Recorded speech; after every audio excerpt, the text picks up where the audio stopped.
이 생각을 수도권에서 하시면 안 됩니다. 앞으로 인구가 감소하는데 수요가 감소해서 가격이 하락할 거다.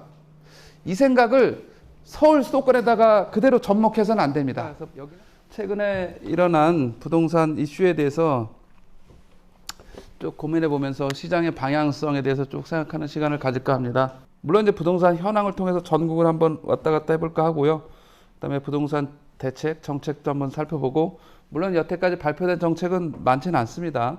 그렇지만 이제 공약을 통해서 한번 생각을 해보기로 하고요.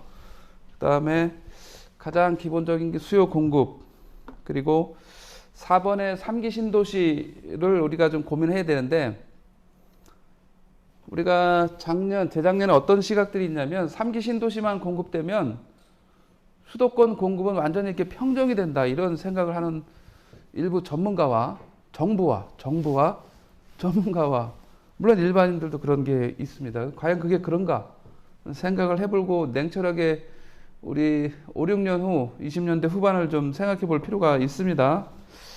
그리고 철도, GTX 너무나 많이 이제 회자돼서 이게 수도권 가격 상승 요인으로 많이 작용을 했고요.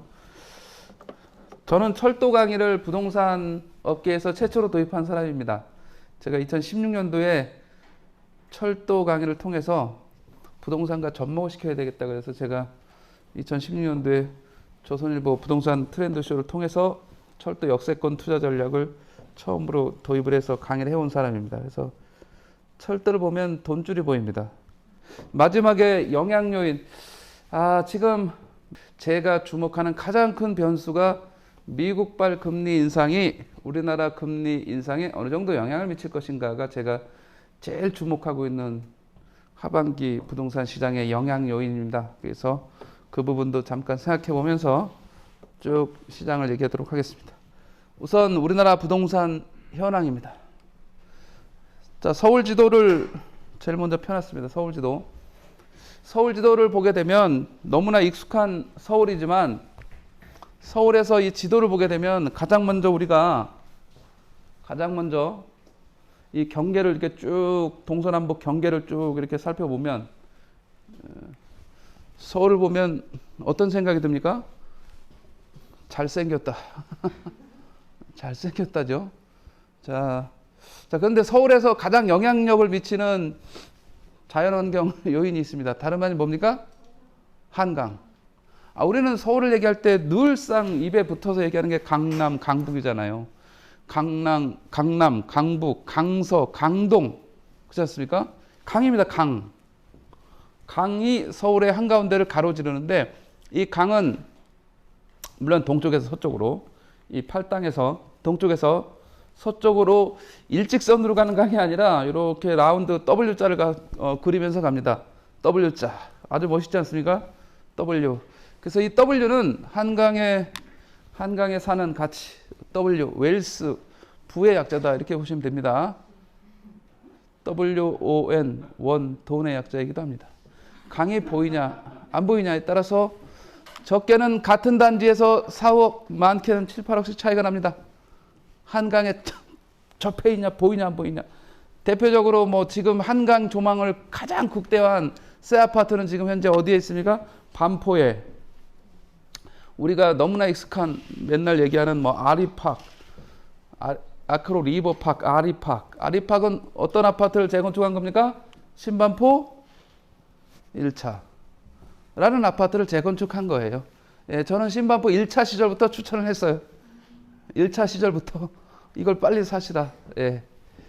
당연히 3배 이상 올랐겠죠, 그죠? 예, 1차 시절부터. 자, 그 아리팍은 한강에 400m 정도 접해 있어요. 400m 정도. 자, 그래서 반포 시대를 열은 거예요. 이 한강에 접한 새 아파트가 등장하면서 반포 시대를 열었어요. 자, 그래서 지금 현재 반포가 서울의 아파트를 선도하는 이유는 새 아파트로 빨리 변신한 그런, 제일 먼저 한강변에서 변신한 그런 주도적인 역할을 했기 때문에 반포가 지금 제일 뜨고 있는 거라 보시면 됩니다. 옆에 있는 압구정보다도 더 주목을 받고 있잖아요. 그래서 반포는 지금 한강 요 이면 시대에서 그러니까 레미안 퍼스티지나 반포자이, 레미안 퍼스티지, 반포주공 2단지, 반포자의 3단지가 재건축이 되면서 이쪽 한강 이면, 이 후면, 이쪽 안쪽이 재건축 속도가 좀 빨리 일어났고, 지금 이 순간에는 아리팍을 비롯한 아크로 리버뷰, 여기 라인에 리버뷰까지 등장하면서 이제 한강 전면의 아파트 새거로 바뀌게 된다, 이렇게 보시면 됩니다. 그래서 가장 주목받는 것은 제일 비싼 아파트이긴 합니다만 반포중 1단지, 요 제일 큰 반포중 1단지가 이제 주목을 받는 상태가 됐고, 이들도 지금 이제 이주를 하면서 새 아파트로 바뀐다. 그러면 옆에 방금 얘기했던 아리팍이 있고, 바로 옆에는 또 뭐가 지금 올라가고 있습니까? 원베일리, 신반포 3차 경남 아파트인 원베일리가 이 한강을 딱 차지하게 됩니다. 그죠? 그 다음에 이제 반포대교를 바로 동쪽으로, 오른쪽으로 살짝 옮기게 되면 한강변에 있는 미래의 반포의 중심으로 제가 얘기하고 있는 신반포 2차 아파트가 있습니다. 신반포 2차 아파트는 이렇게 한강에 다 새 아파트로 바뀌면 거의 가운데 자리에 위치해 있기 때문에 이 자리가 제일 좋아지지 않겠나 생각하고 있습니다. 물론 바로 뒤에 이제 신반포 4차라는 데가 같이 있죠. 생활 편의시설이 제일 좋아서 주부들이 선호하는 신반포 4차 이게 있습니다. 그래서 이제는 반포는 이렇게 한강 전면 시대로 부각되면서 가고 있다라고 보시면 됩니다. 방금 잠깐 얘기했던 반포와 압구정은 한강에서 강남에서 아주 주력인 두 군데라고 할 수가 있겠죠. 강남에서 반포와 압구정. 자, 둘 간에 누가 형이고 동생일까는 이미 정해져 있어요. 이건 뭐 누가 봐도 이미 정해져 있어요. 압구정이 형인 것은 뭐 누가 부인하지 않습니다. 반포 사람도 부인하지 않습니다. 인정. 자, 그러면 둘 간에 새 아파트로 바뀌었을 때 격차는 얼마 정도 될까? 몇 억 차이가 날까? 같은 평형 기준으로. 제가 생각하는 아주 기본은, 예를 들어서 평수가 같다 그러면 기본적으로 한 5억 원 정도 차이 나지 않을까 하는 게 제 생각입니다. 물론 제 생각뿐만 아니라 보통 다 그렇게 생각합니다. 그래서 이 한강에서 제일 잘 나갈 것으로 강남에서 기대되는 지역은 뭐 여전히 반포 압구정이다, 이렇게 보시면 될 것 같습니다. 그 다음에 이제 한강에서 또 하나 주력으로 볼 수 있는 미래의 핵심 지역이 나타나는데 다름 아닌 용산이 되겠습니다. 서울 지도를 뚫어지게 쳐다보면 한 가운데 있는, 더군다나 이렇게 라운드가 되어 있으면서 원형, 이런 지형적인 조건을 가지고 있는 자리가 용산입니다. 요새 용산이 이제 대통령실에 옮겨가면서 본의 아니게 자꾸 부각이 되고 있는데, 용산은 미래 10년 후에 천지개벽형 변화를 가져올 아주 핵심 지역이 아닌가 생각이 듭니다. 그래서 한강에서 최고의 테마는 용산과 반포와 압구정, 이렇게 삼각형인 트라이앵글이 끌고 간다 생각하시면 될 것 같습니다. 자, 우리가 다시 한번 뚫어지게 보겠습니다. 반포와 압구정은 우리가 상상하는 것 이상의 변화는 없어요. 그냥 현재 낡은 아파트가 재건축을 해서 새 아파트로 바뀌면 그냥 그 자리에서 끝나는 거예요. 더 이상의 변화는 없어. 충분히 예측이 가능한 그런 거지만, 이 용산의 변화는 지금 낡은 그런 주택이든 아파트든 이런 상황이 천지개벽형 변화를 거쳐서 약 4만 세대급의 새 아파트가 들어온다 생각하면 됩니다. 4만 세대, 공원을 중심으로 4만 세대. 우리가 송파 위례신도시가 4만 3천 가구예요. 위례신도시급의 그런 새 아파트 규모가 여기 용산에 등장한다 생각하시면 됩니다. 어마어마한 규모죠. 그만큼 방금 얘기했던 천지개벽형 변화입니다.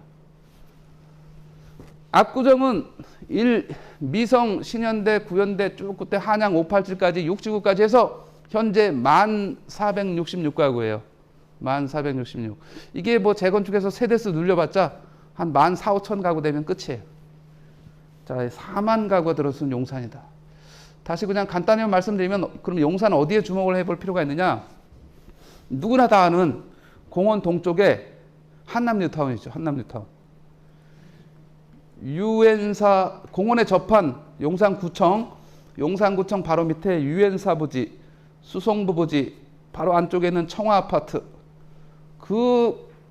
그걸 제외하고는 이제 한남뉴타운 2구역, 3구역, 4구역, 5구역 이렇게 가는 겁니다. 시계 방향으로 2, 3, 4, 5 이렇게. 그래서 이쪽으로 대략 한 2만 가구 정도가 들어오지 않겠나 예상이 됩니다. 자, 그 다음에 제가 생각하는 한남뉴타운보다도 훨씬 더 메인이라고 생각하는 자리는, 그건 뭐 누가 봐도 중앙에 있는 자리는 공원의 남쪽에 있는 동부 이천동에서 서빙고 신동아까지 이 자리입니다. 이 자리는 전형적인 우리가 제일 선호하는 매일 지형 지세에 가장 최적화된 자리라고 얘기할 수 있는 배산 임수 정남향의 자리를 가지고 있는 자리입니다. 배산 임수 정남향, 이 자리가 그런 거죠. 이를테면 한강 맨션에서부터 시작해서 삼익, 왕궁, 점보는 한동이죠. 점보, 반도, 여기 신동아 이렇게. 그 다음에 바로 뒤에 있는 현대 맨션은 이제 리모델링까지 합치게 되면 여기가 7, 8천 세대급으로 바뀐다 생각하시면 이 자리가 사실상 중심이다 생각하시면 됩니다. 왜 중심이 될 수밖에 없느냐면 우리가 늘상 최고로 생각할 수 있는 한남 뉴타운은 남산 고도 제한에 걸려서 3구역 같은 경우는 높이가 10층 정도에 머물 확률이 높고요. 제일 높은 데가 어디냐면 한남 뉴타운 5구역, 반포대교 동쪽에 있는 5구역은 지금 23층 정도로 기획이 되고 있어요. 이거를 우리가 그냥 별거 낮으면 좋지 이렇게 생각할 수도 있는데 이게 어떤 정도의 주택단지의 쾌적성에 영향을 미치는가 하면 우리가 건축의 기본인 건폐율과 용적률을 따질 때 건폐율의 핵심적인 증가로 나타나요. 지금 서울에서 지어진 아파트, 최근 2, 3년 새 입주한 아파트가 아까 얘기했던 아리파크, 대림 아리파크, 그 다음에 송파 헬리오시티, 서울의 최대 단지라고 해서 9,510가구, 헬리오시티 이런 것들이 건폐율이 20% 정도 됩니다. 20%. 강남에서 제일 쾌적하고 좋은 아파트는 삼성동에 있는 삼성동 아이파크입니다. 그 건폐율은 9%에 불과합니다. 건폐율의 개념을 이미 알고 계시라서 생각되지만 잠깐 하나만 그냥 간단하게만 추가하면 대지가 100평이 있으면 건물이 들어가는 면적이 20%면 100평 중에 20평만 건물을 짓고 80평은 공지, 땅이 남는 거니까 이것은 단지 내 공원을 활용하던 그야말로 여기서 쾌적하게 정원을 조성하던 여러 가지 빈 땅이 많을수록 그 단지는 쾌적한 거예요. 그냥 한마디로 얘기하면. 자, 이게 한남 뉴타운의 3구역은 지금 40% 정도까지 올라갈 우려가 있다는 게 이제 현재까지 알려진 바예요. 40%로 하면 대지가 100평인데 건물이 40평이나 들어서는 거니까 남는 땅이 60평밖에 안 돼서 굉장히 답답한 문제가 생길 수가 있는 거예요. 지금 20%밖에 안 되는 송파 헬리오시티에 가보면 나오자마자 숨이 턱 막히죠. 그냥 거의 붙어 있는 것처럼 보이죠. 자, 이 건폐율이 잠실에 있는 아파트도 답답하다고 하는데 잠실 아파트는 15, 16% 정도 수준이에요. 엘스 리센트 트리지움, 레이크 팰리스, 파크리오가 15, 16% 수준이에요. 그런데도 답답하다. 이제 물론 위안을 삼을 수 있죠. 10층밖에 안 되니까 낮아서 좀 괜찮을 거다. 다른 데는 한 30층 되니까 답답한데 한 10층밖에 안 되니까 괜찮을 거다라고 위안을 삼을 수 있으나 그렇지 않습니다. 사람이 어차피 눈높이는 밖에 나가서 걸어 다닐 때 자연적인 시각은 고개를 들지 않는 한 3, 4층 이상을 보지 못합니다. 이 시각의 이 각도가 10층짜리면 이미 이렇게 고개를 들어야 볼 수 있는 높이이기 때문에 10층이나 20, 30층이나 별 의미가 없어요. 결론, 우리의 기대만큼 그런 쾌적성을 가져오기는 약간 한계는 있어 보이는 상황이 되겠다라는 생각을 참고로 꼭 하셔야 됩니다. 그리고 한남 뉴타운의 경쟁력이 지금 강남역에서 또 신사역까지 지하철 신분당선이 개통돼 있잖아요. 자, 한남 뉴타운에서 가장 생명력이 유지되려면 신분당선 역을 하나 유치해야 됩니다. 그렇지 않으면 이거는 결정적인 교통의 가장 큰 심각한 문제를 야기할 수 있어요. 자, 지금 현재 계획은 신사역까지 와 있는 신분당선이 동빙고역은 대략 위치가 어디냐면 수송사 부지, 미군 수송사 부지 이쪽 자리, 한강 중학교 위쪽 이쪽 자리 정도의 역이라고 생각하면 돼요. 그 다음 역이 박물관역, 용산역 이렇게 가거든요. 그러면 한남 뉴타운에서 역을 찾아가려면 너무 멀게 됩니다. 그래서 여기 보강역 신설이 이들을 살리는 결정적인 거라 보면 됩니다. 자, 철도는 제가 16년대 강의를 처음 시작했다고 말씀드렸는데 철도역을 하나 만들려면 2천억 정도의 재원이 필요해요.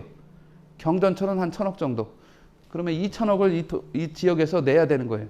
자, 2천억을 들여서라도 이 한남 뉴타운은 역을 유치해야 됩니다. 그렇지 않으면 한계는 있겠다. 이렇게 좀 볼 수 있습니다. 자, 그 다음에 지금 이 순간 최고의 가치를 누리는 것처럼 보이는 한남동에 두 아파트 단지가 있습니다. 나인원 한남, 한남 더힐입니다.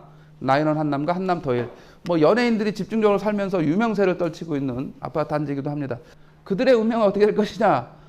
이 한남 뉴타운이 완성되고 유엔사 부지, 수송사 부지의 고급 주상복합이 나타나게 되면 이들은 변방이다 이렇게 생각하면 됩니다. 변방. 지금은 최고일지언정 미래 새 아파트가 4만 세대가 공원 주변에 나타나게 되면 이들의 입지는 변방이다. 한강이 보이냐? 안 보인다. 공원이 가깝냐? 못 간다. 철도가 있냐? 없다. 그냥 나 혼자 운둔의 세계에서 살 거다. 요거밖에 없어요.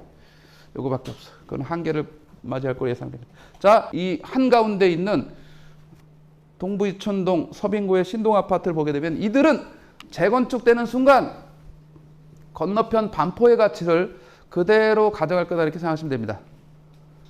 그래서 여기 주목하시기 바랍니다. 제일 좋은 한강 맨션은 5층짜리인데 여기는 기획안이 지금 한강변에 68층짜리 이렇게 올라간다는 거예요. 68층짜리.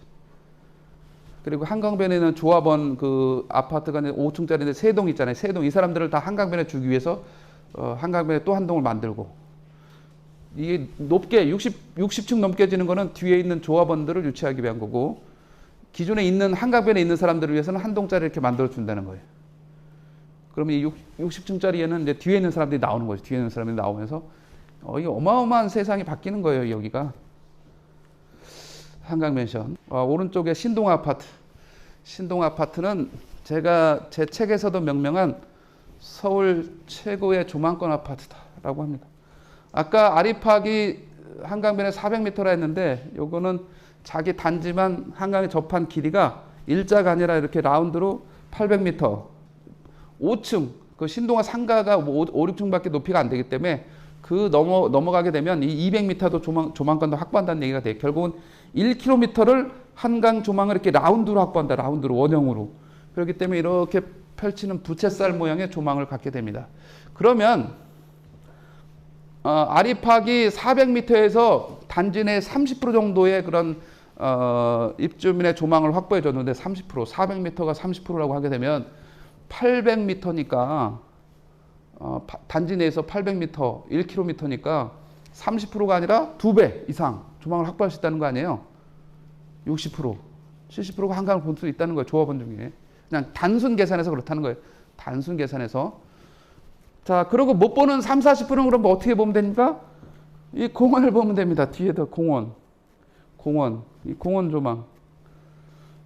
그래서 거의 조합원의 대부분은 한강이든 공원이든 조망권을 차지할 수 있지 않겠나 생각이 듭니다. 자, 지금은 제가 한강을 중심으로 얘기하기 때문에 한강 조망이 최고의 가치를 갖는 것처럼 보이지만 저보고 한강을 볼 거냐 공원을 볼 거냐 선택을 하면 저는 어디를 볼까요? 저는 공원을 봅니다. 그리고 자칫하다가 여기서 20층, 30층에 앉아서 거실에 앉아서 한강을 보겠다라고 하는 순간 나의 조망 포인트는 한강이 보이는 게 아니라 건너편 반포의 아파트가 보입니다. 한강폭은 거리가 1km가 최고 1.2km 정도, 좁으면 800m 정도의 강폭을 가지고 있어요. 이 강도 전 세계에서 하나의 도시를 관통하는 강폭으로서는 뭐 거의 압도적이에요. 압도적. 뭐 파리의 세인강을 가보게 되면 뭐예요? 이게 개천이잖아요. 개천. 아무것도 아니잖아요. 파리의 세인강은. 자, 이런 천혜의 강은 없어요.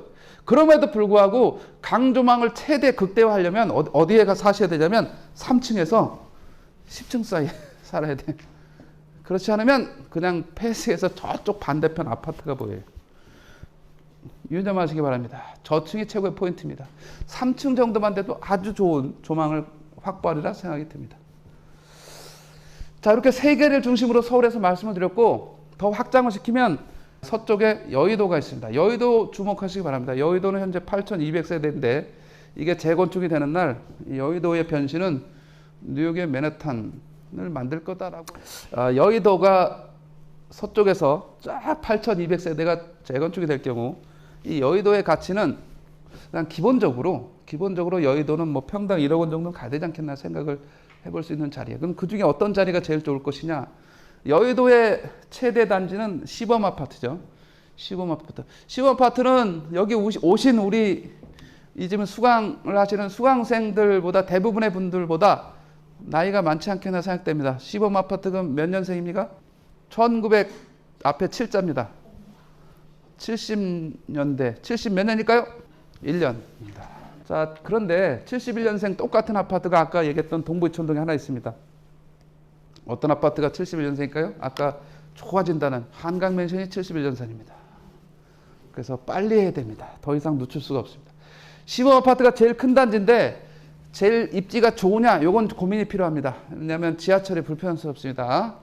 그렇게 따지면 제일 좋은 아파트는 여의도에서 사업성이 제일 좋은 아파트를 먼저 거론해야 되는데 상업지역에 위치한 아파트입니다. 다름 아닌 서울 아파트, 공작 아파트, 수정 아파트, 삼부 아파트의 일부가 상업지역입니다. 이들은 뭐 6, 70층까지 올릴 수 있는 이미 상업지역이니까 여건이 되잖아요. 그러니까 이들은 사업성이 제일 좋은 자리죠.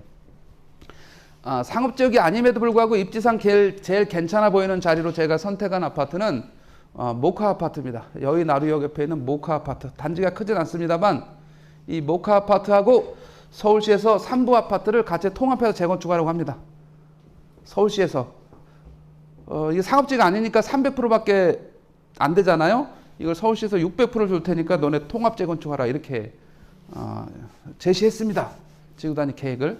그렇다면 모카 아파트 사람들이 우리는 한강 조망을 확보해야 되기 때문에 통합 안 한다.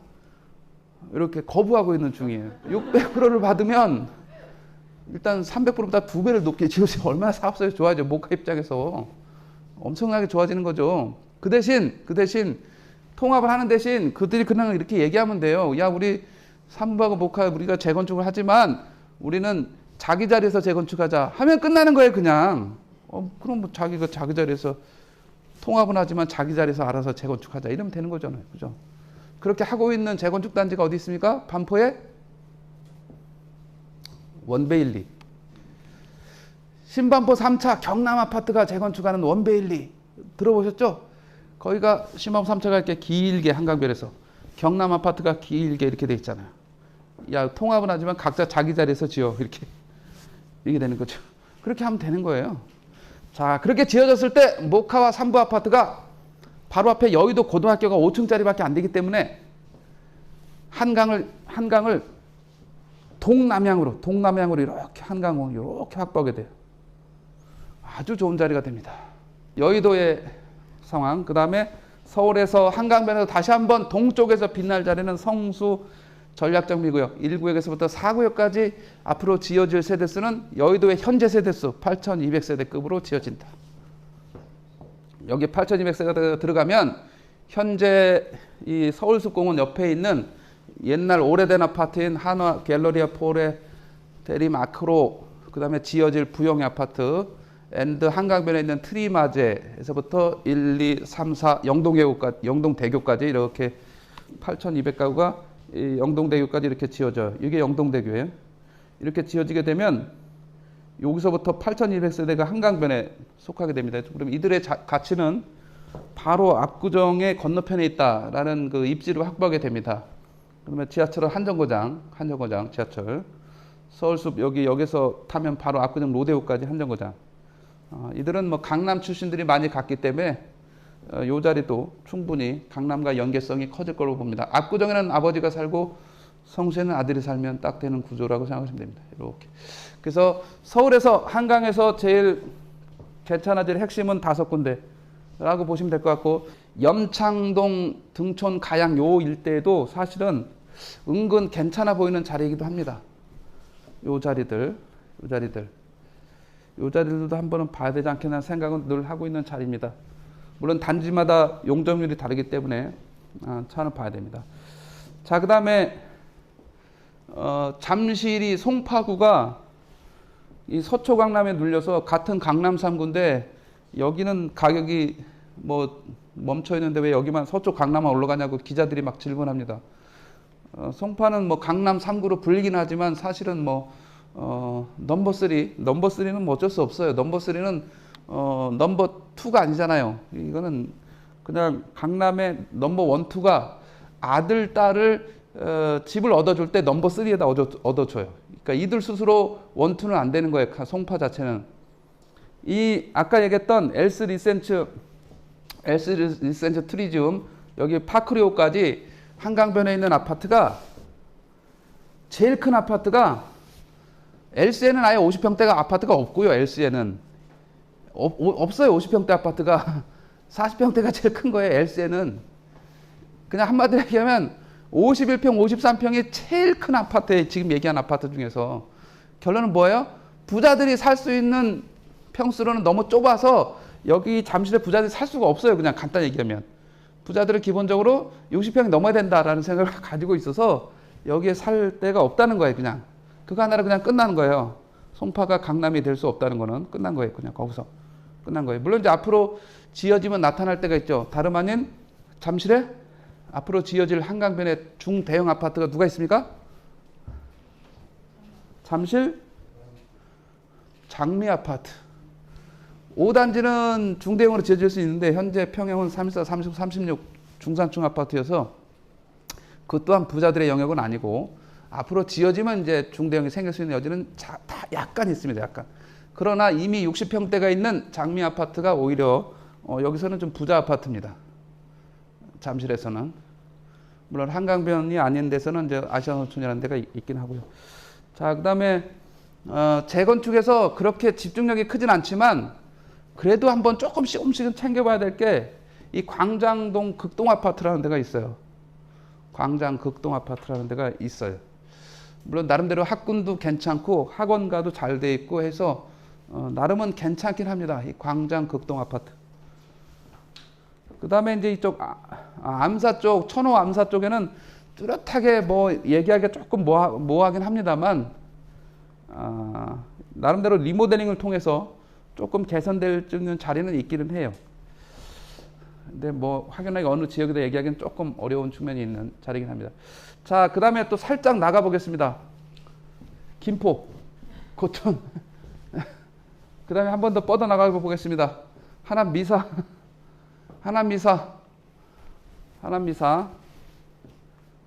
여기가 이제 한강이 보인다. 이 미사 한강이 보인다. 여기가 아파트가 36, 7평짜리가 17억 내외에서 왔다 갔다 하는 것 같습니다. 요 한강이 보인다가 여기가. 자, 그런데 미사의 강 건너편에 여기쯤에 있는 남양주 와부읍 덕소는 한강을 남양으로 보면 건너편이 미사입니다. 근데 엄청나게 쌉니다. 물론 싸다는 표현이 상대적으로 싸다인데 아주 괜찮습니다. 아주 괜찮습니다. 한강을 따라서 쭉 한번 이제 살펴봤습니다. 그 다음에 서울에서 26번째 구로 격상될 만한 자리는 광명과 구리가 있는데 당장 구리가 조금 더 속도가 빠를 것 같습니다. 내년 5월에 8호선이 암사에서 구리까지 이렇게 개통이 되게 되면 별내까지 가잖아요. 별내까지. 구리에서 암사에서 선사, 여기 선사공원에 한번 쓰고 뭐 토평에 한번 장자 이사거리에 쓰고 구리역에 한번 쓰고 여기 구리 도매시장 사거리에 한번 쓰고 다산 신도시에 서고 별내 나중에는 여기 별가람까지 가서 당고개에서 진접 가는 전철이 개통됐잖아요. 4호선. 거기하고 8호선이 가서 붙어요. 그래서 지금 이제 좋아지는 데가 어디입니까? 남양주에서 진접 이런 데는 아주 좋아지는 자리죠. 예. 야, 이거는 이제 뭐 북쪽이니까 그렇다 치고, 자, 구리는 이렇게 지도를 보시게 되면 바로 남쪽이 강동구예요. 강동구, 고덕의 건너편이 구리인 거예요. 그래서 지형상 서울이나 마찬가지예요. 사실은 이 구리가. 그래서 구리는 나름대로 주목을 해봐야 되는 자리가 아니라 생각이 듭니다. 그런데 광명은 광명 역세권이 좀 좋아집니다. 자, 여기 지도에서 보인 김에 하나만 얘기하고 가겠습니다. 여기 보시면 이제 과천이라는 데가 보이는데 이게 경마장 트랙이에요. 이게 경마장. 과천에서 꼭 주목해야 될 곳은 과천 지식정보타운에 지금 입주가 이루어지고 있습니다만 그 남쪽에 인덕원 밑에 거기를 얘기하는 게 아니라 제가 3기 신도시 중에서 중소택지 중에 과천지구라 해서 원래는 7천 가구를 계획했는데 10,000 가구로 입주할 자리가 과천지구라 해서 선바이역 옆에 있어요. 선바이역 옆에. 이 자리는 3기 신도시를 신도시급과 중소택지급을 다 합쳐서 신도시급, 중소택지급을 다 합쳐서 10,000 가구짜리에 불과하지만 제1순위로 청약을 해야 될 자리가 여기 아니냐 생각이 듭니다. 제일 좋은 자리라고 생각할 수 있습니다. 뭐 신도시급이 여기 뭐 고양 창릉, 뭐 여기 하남 교산 뭐 있지만 하남 교산, 뭐 남양주 왕숙 이렇게 신도시급이 있고 하지만 그런 것보다는 이 자리가 최고의 자리가 아니라 생각이 듭니다. 그다음에 이제 성남의 변화가 진행되고 있는 거죠. 자, 그래서 서울 하나 지도를 놓고 30분을 떠들었습니다. 왜 이런 얘기를 할 수밖에 없냐? 서울의 문제는 서울에서 해결해야 되기 때문에 저 미리 전제하지만 방금 얘기한 3기 신도시가 서울을 책임지는 것은 아주 일부의 그 상황이고요. 서울의 문제는 서울에서 어떻게 재건축 재개발이 책임져야 됩니다. 그래서 서울의 문제를 꼭, 자, 서울을 떠나기 전에 그럼 한 번 더 찍으면 제가 늘상 얘기해왔던 시간이 역시 3년 전, 4년 전부터 얘기를 했기 때문에 다소 식상할 수 있지만 서울을 떠나기 전에 주목해야 될 자리는 이 광운대 역세권 개발. 광운대 역세권 개발은 꼭 주목하시기 바랍니다. 바로 뒤에 보면 월계 3호 4차, 미미3 이런 재건축 아파트들이 있잖아요. 월계 3호 4차, 미미3 이런 아파트들이 있잖아요. 뭐 주목을 한번 해보는 것도 괜찮다. 왜냐면 이쪽 그 노원, 거기는 행정구역상은 노원구 월계동인데 이쪽에 이 라인, 이 도로가 이게 무슨 도로입니까? 이 도로가 무슨 도로입니까? 동부간선도로가 어떻게 된다? 지하화된다. 그죠? 이거 한 3주 전에 서울시에서 발표했잖아요. 내년도에 착공한다고. 완공은 28년. 양쪽 도로를 다 하는 게 아니라 왼쪽, 서쪽 도로를 먼저 해요. 서쪽 도로. 양쪽을 다 공사할 수 없으니까 먼저 하는 게 왼쪽부터 하는 거, 왼쪽부터. 서쪽부터 하는데 이게 28년 완공 예정이에요. 그다음에 오른쪽 도로는 34년 완공 예정이에요. 자, 그러면 어디에 사야 되는 거예요? 왼쪽 도로변에 있는 걸 사야 되는 거죠. 왼쪽 도로변에. 그게 아까 얘기했던 이제 광운대 라인이 되는 거고 그렇습니다. 자, 광운대는 역세권 개발이 1번 호재고 2번 호재가 GTX 호재가 있는 거죠. GTX. 광운대에서 만약에 GTX 타고 강남에 가야 되겠다라고 하면 역을 세보겠습니다. 광운대에서 탔다. 강남을 내가 가야 되겠다. 그러면 여기 몇 개인가? 맨 처음에 청량리 하나, 두 번째 왕십리 하나, 세 번째 삼성역, 세정거장이니까 얼마? 10분 만에 간다. 이렇게 10분 만에. 그럼 뭐 강남 가는데 10분 만에 도착하면 뭐 게임 끝난 거죠. 더 이상 뭐 얘기할 게 뭐 있어요, 그죠? 네. 그 다음에 세 번째 문제는 방금 얘기했던 동부간선도로 지하화가 된다는 것은 그 간선도로 옆에 있는 아파트 입장에서 도로가 지하로 내려간다는 건 뭐예요? 이 중랑천이 바로 수변공원이 된다는 뜻이 되는 거지. 수변공원이 된다는 뜻이 되는 거지. 수변공원. 그 다음에 뭐 10분 시간 있다 그러면 10분 지금부터 10분이 여유가 있다 그러면 지금 이 순간에도 지하철 1호선이 있고 10분이라는 시간이 있다 그러면 슬슬 걸어가서 공릉역에 가면 7호선을 타고 지금도 강남을 갈 수 있어요. 공릉역에서 한 10분 정도밖에 안 걸리니까. 네, 일단 서울을 빨리 떠나겠습니다. 자, 서울을 떠나서 이제는 수도권을 보겠습니다. 수도권을 보게 되면 이 북쪽에 연천군이 잘렸어요. 연천군이 지도에 없다고 생각하시면 되고 나머지는 이제 자, 이게 영종도입니다. 영종도, 인천, 강화도, 강화군 이렇게 수도권의 면적이 이렇게 됐다 생각하시면 됩니다. 맨 밑에 평택안성, 동쪽에는 이제 뭐 여주, 이천, 양평, 가평 이렇게 영역을 확인하시면 됩니다. 이게 수도권의 면적입니다.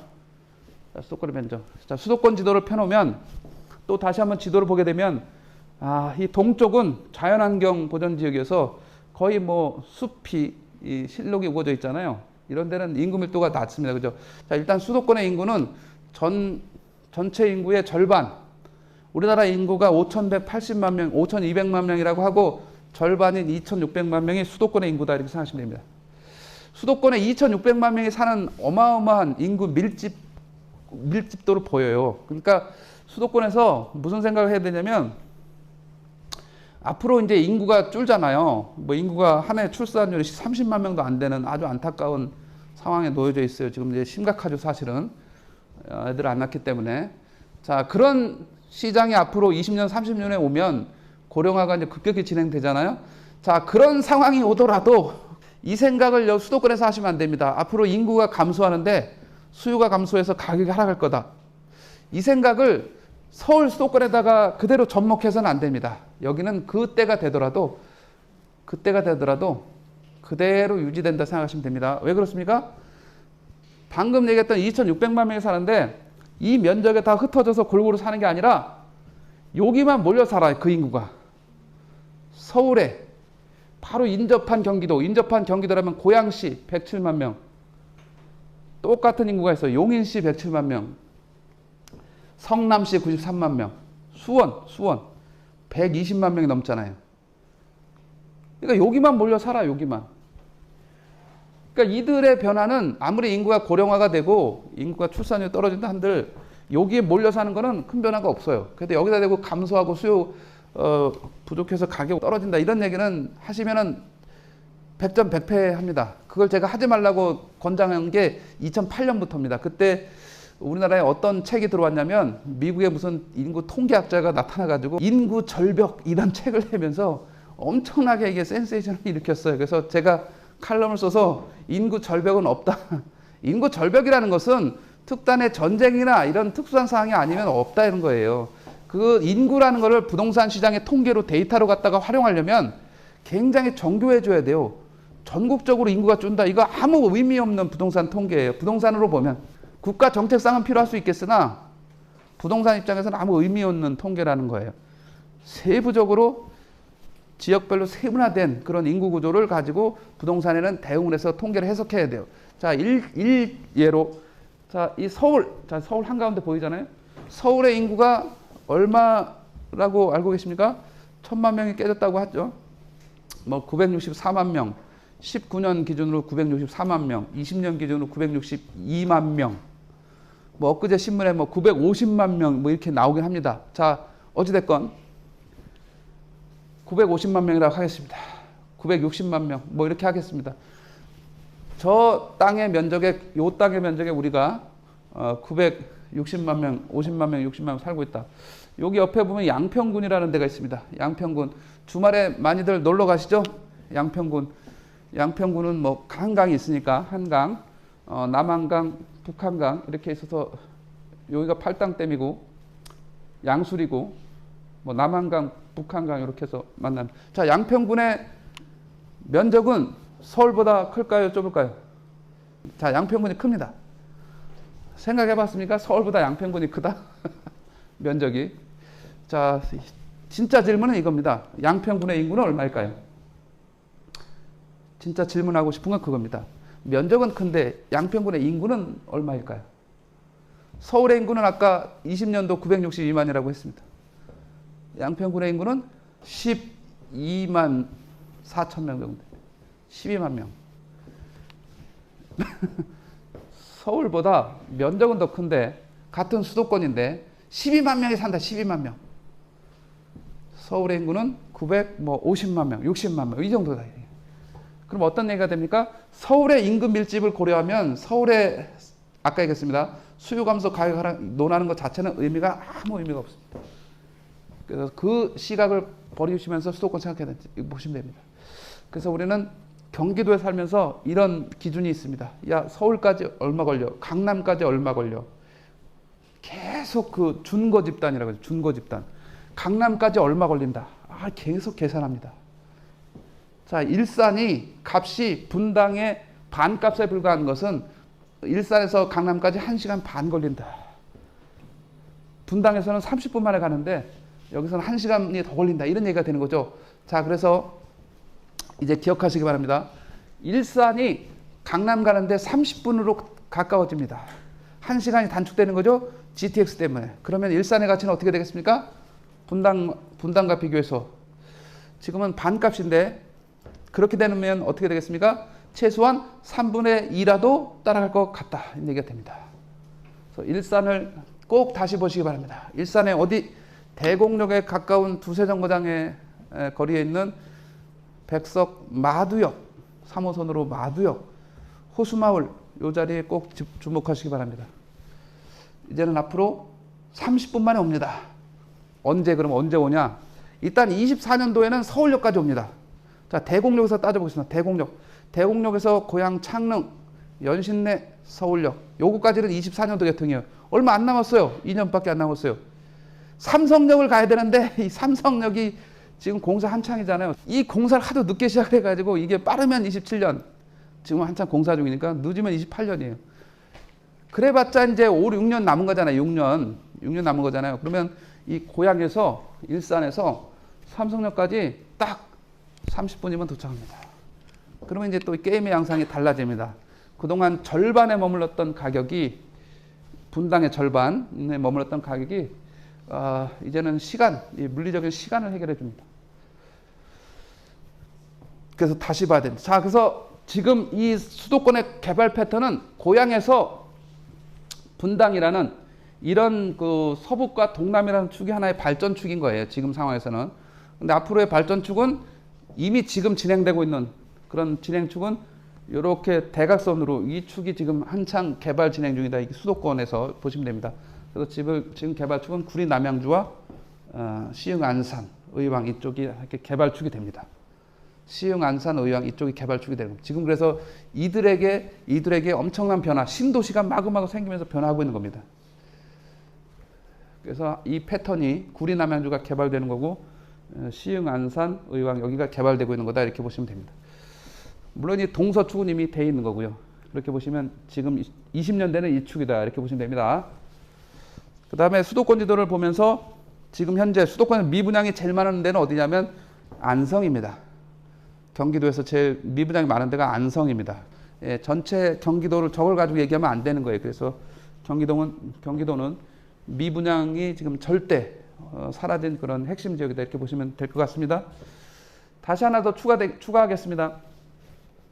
이 지도를 보면서 잘려있는 연천군이 어떻게 하면 오죽하면 잘려 있을까 이거 생각해 보면 연천군을 좀 살려주는 길을 살려주는 하나의 테마 하나 얘기하겠습니다. 연천군과 옹진군, 백령도 옹진군은 접경 지역이 있기 때문에 하나의 제도에서 특혜를 줍니다. 그 특혜는 다름 아닌 농어촌 주택입니다.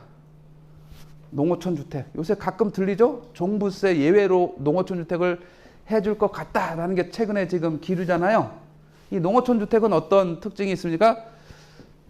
공시가격 2억 원 이하의 주택인데 2억 원 이하의 주택입니다. 대지 면적 종전에 기준이 있었는데 다 폐지됐습니다. 그냥 공시가격만 2억 원 이하.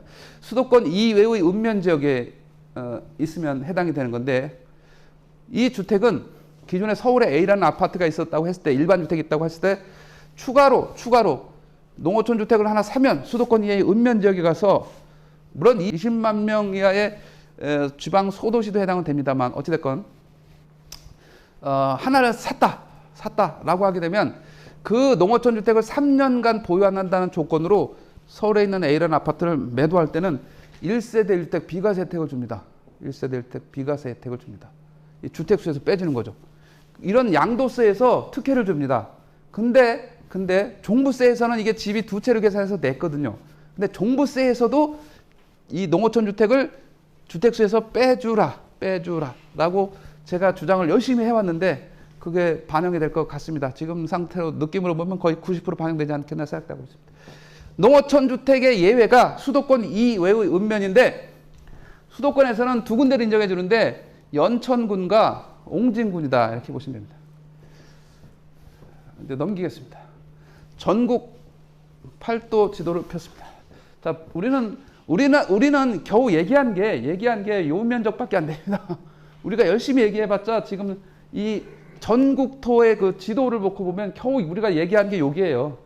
그러면 전국토의 몇 분의 1 정도밖에 안 되는 거예요?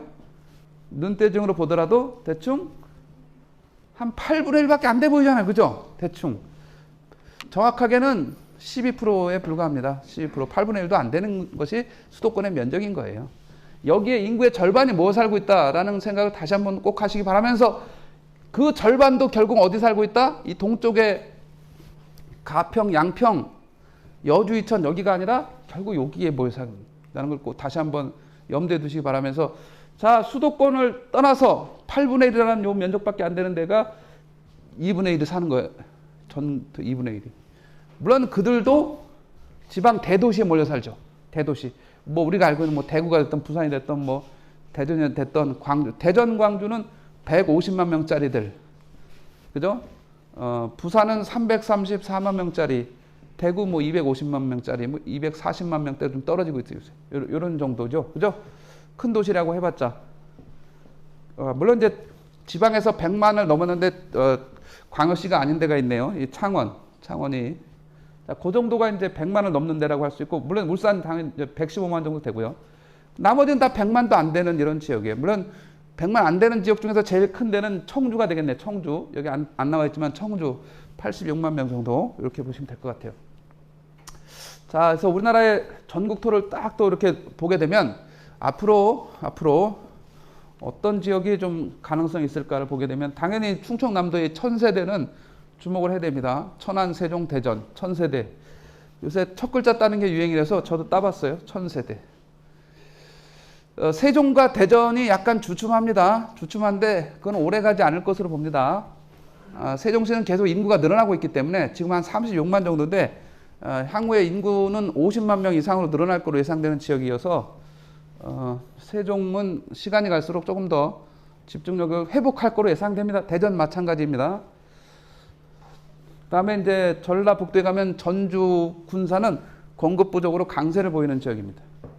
광주는 사건 사고가 많아서 어려움이 많습니다만 광주는 상승 중입니다. 언제까지? 내년까지도 계속 올라갈 자리가 이 광주 아닌가 생각이 듭니다.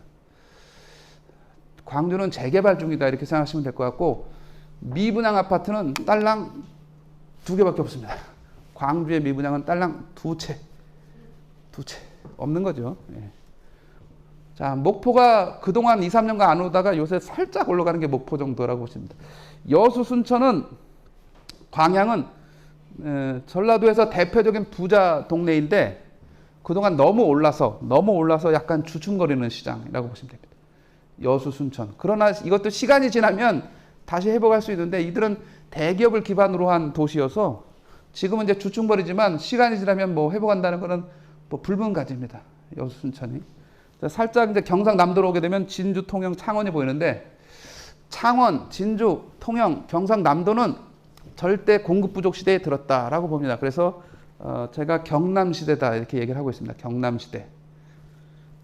떨어지지 않습니다. 오히려 좀 올라갈 수 있지 않나 생각이 들고. 자, 그 다음에 부산입니다. 제2의 도시 부산. 부산에서는 해운대구, 수영구 안쪽에 동네, 요게 이제 삼총사잖아요. 그런데 이 변화가 이제 생겼어요. 동네 이건 이제 빠지면서 해안가 쪽으로 해운대, 수영구, 남구, 5, 6도 돌아가는 요 남구. 다시 한번 또 바닷가에 부산항. 우리가 부산역에 KTX 내리잖아요. 부산항 바로 뒤에가 이제 부산항이잖아요. 부산항이 부산 동구. 물론 살짝 옆에 이제 중구는 지금 바닥이에요. 부동산 가격이 바닥. 그다음에 이렇게 섬이 약간 나와 있는 영도구. 요 라인에 이제 집중력이 생기지 않겠나 예상이 됩니다. 그래서 해운대, 수영구 세상에서 남구부터 동구 요 라인으로 이렇게 퍼져나올 것으로 예상되는 게 부산의 상황이다라고 보게 되면 돌아와요 부산항해다 이렇게 보시면 됩니다. 돌아와요 부산항의 가치가 앞으로 10년간 집중될 걸로 봅니다. 그래서 우리가 이제 부산역에 내리면 앞으로는 부산항에 가서 바로 뒤에가 부산항이니까 오페라 하우스를 보러 가자 이런 데 때가 됩니다. 여객선을 한번 타면서 이제 부산항에서 그 시즌이 옵니다. 자, 이 부산에서 목포까지 앞으로 10년간 우리는 아파트 시장만 생각할 수 없으니까 부동산 측면에서 관광 측면에서 이 면적 어마어마한 이 다도해 여기에 집중하시기 바랍니다. 그래서 제가 계속 주장하는 것이 앞으로 20년대 말이 되면 다도해 시대가 열린다라는 걸 계속 주장하고 있습니다. 다도해 시대. 다도해 시대는 KTX와 함께 접근성 개선이 이루어지는데 서울에서 목포까지 2시간 35분, 2시간 반 이렇게 봅니다. 목포까지 비 내리는 호남선, 목포까지 호남선. 그 다음에 여수가는 전라선. 자, 그 다음에 여기 가운데 진주, 통영, 거제까지 가는 김천에서부터 가는 남부 내륙 고속철도. 이 경부선 김천에서 분기해가지고 진주, 통영, 거제 여기까지 가는 남부 내륙 고속철도. 그 다음에 기존의 경부선까지. 그래서 남쪽으로 가는 그 상황이 4개 노선이 이제 확실하게 유지가 되는데 부산에서부터 진주 거쳐서 목포까지 이렇게 동서로 가는 KTX까지 또 개통이 됩니다. 그래서 이제는 부산에 가서 아까 해운대에서 머물기는 너무 식상하니까 이제는 어디까지 가야 됩니까? 통영까지는 이제 하나의 코스가 되는 거죠. 왜냐면 통영에서 바로 KTX 타고 이렇게 올라와도 되는 거니까요. 서울 사람 기준 얘기하면. 부산에만 머무는 게 아니라 부산에서 거제도를 거쳐서 통영에 와서, 물론 거제도에서 타고 올라와도 되고, 거제도가 종점이니까요. 거제도에서. 그리고 이제 거제도와 부산 사이 여기 그 하나의 섬이 하나 있잖아요. 가덕도라고. 거기에 공항이 만들어지잖아요. 그래서 거기 다리가 이제 거가대교, 거제도와 가덕도 연결하는 거가대교. 여기가 하나의 이제 명소로 되는 거죠. 그래서 부산에 가면 이제는 부산에 머무는 게 아니라 이렇게 거쳐서 거제 통영을 거쳐서 이렇게 올라올 수 있는 코스로 된다, 이렇게 보시면 됩니다. 자, 그 다음에 또 하나, 여수를 중심으로 다도해는 발전이 가능한데, 지금 이미 여수를 중심으로 해상 실크로드가 완성되고 있는데, 해상 실크로드 다름이 아닌 고흥에서부터 여수로 가려면 이렇게 북쪽으로 올라갔다가 순천 갔다가 내려와야 되는 이 코스로 갔어야 되는데, 지금 이미 2년 전에 고흥에서 여수까지 섬과 섬 사이에 다리를 연결해서 20분 만에 갑니다. 이렇게. 지금 이미 개통되어 있습니다. 이미. 괜히 올라갈 필요가 없어요. 그냥 고흥에서 바로 여수로 가요. 자, 그 다음에 작년 8월에 확정 발표된 게 있습니다. 여수에서 남해까지 이렇게 바로 갈 수 있는 해저 터널이 작년 8월에 발표됐습니다. 그것 또한 27, 8년 완공 예정이니까 바로 이렇게 연결하게 되면 바로 고성, 통영, 거제, 아까 얘기했던 부산까지 바로 기존의 이쪽 내륙의 도로가 아니라 섬과 섬 사이에 이 도로, 도로 내지는 다리 내지는 해저 터널로 이렇게 완성이 된다 보시면 됩니다. 자, 그래서 이순신 벨트가 완성된다 생각하시면 됩니다. 이순신 벨트. 통영에서 한산도도 다리로 연결해서 육지화될 계획이 있습니다. 한산도 자체도.